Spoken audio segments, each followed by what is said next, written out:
I wanted to put these side by side and compare my yellow gold day date to my rose gold two-tone Datejust. I've had the Datejust for about 2 months and the day date for about 3 months, so I'll consider this my almost 3 month review. They're both similar because they're the same size and they have the same case design and they have the fluted gold bezel, but they're different in every other way. The Datejust, I didn't plan to get it until I saw it in the store.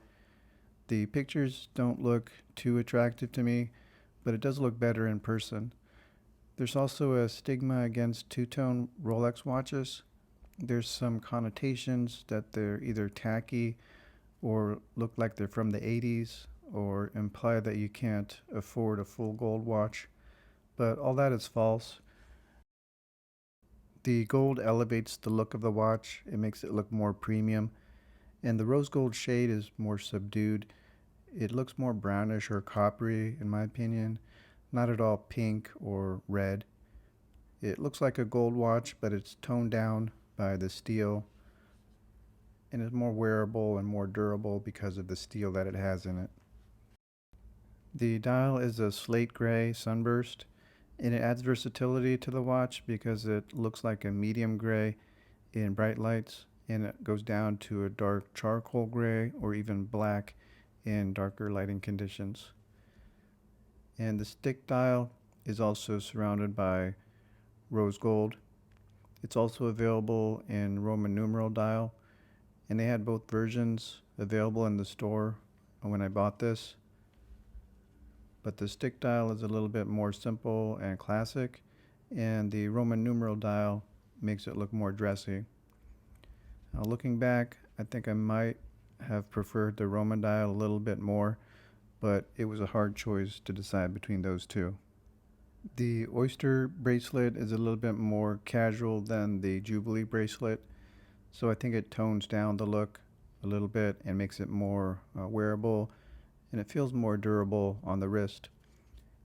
And it comes with the Oyster lock clasp with the Easy Link extension. The case design is one of the best parts of this watch. It's the classic Oyster case, and they've gone back to the slimmer lugs that are streamlined and blend into the bracelet. It also curves down to the wrist and hugs the wrist and makes it very comfortable to wear. The 36mm diameter is perfect for my smaller wrist.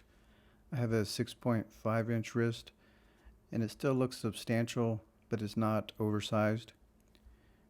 It does feel heavier slightly than an all steel watch because of the gold in the bracelet and on the bezel. It has that Easy Link extension on the clasp, which is convenient to use, especially in the summer, and it still fits easily under the cuff. The day date I've been wanting for a while. I always thought that I would eventually get one, but I thought it would be later in life, either when I turned 50 or when I was in retirement. But I decided to go ahead and purchase one earlier than expected. I pre-ordered a version with the stick dial, but then they said that a diamond dial version would be available much sooner, so I switched over to that. I was a little bit nervous about that, but I made the right choice. The diamonds add an extra bling and flash to the dial, but it's not overwhelming or over the top. And I had to get the classic champagne dial, which I think is a classic color for the day date, and I think that just goes with the day date. But all of that gold does impede the legibility, so it's a little bit harder to tell the time at a glance. It has the same case design as a Datejust and has all the same benefits of that, but the bracelet is what makes it special. The President bracelet is instantly recognizable. It makes it look more premium, but it feels sturdy at the same time. It has very tight tolerances, and I did confirm with the authorized dealer that it has the ceramic sleeve inserts in the links to help prevent degradation and bracelet stretch. It does feel heavy because of all the gold, but that feels good on the wrist and makes it feel more substantial and doesn't feel delicate at all. I did have a hidden crown clasp on my stainless steel Datejust with the Jubilee bracelet, but I didn't like it that much on the Datejust.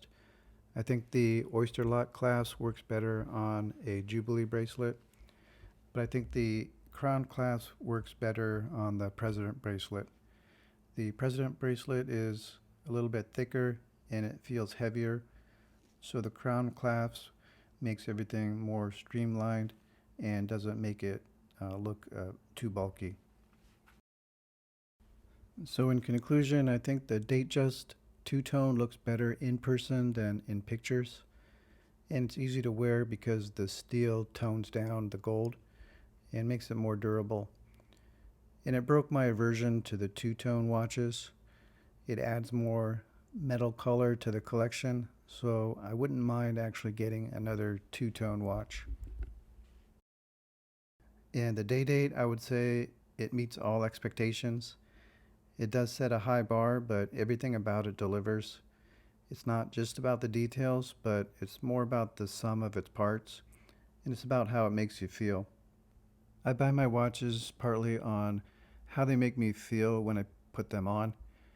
And for the day date, if you're an older person, I think it makes you feel like $1,000,000. It makes you feel like you made it, that you have everything you need, and it's kind of like a capstone to some achievements in your career. But if you're a younger person, it may come off as looking like a yuppie or coming from old money, so it might not be a good choice unless you're very confident about wearing yellow gold. It is very bright, it's very yellow, and it catches attention and it draws the eye to your watch. The yellow gold is classic, but the Everose gold is more subtle and muted, but it still has that feel of gold and it looks premium. So I'm glad to have both of these pieces in my collection. Thanks for watching.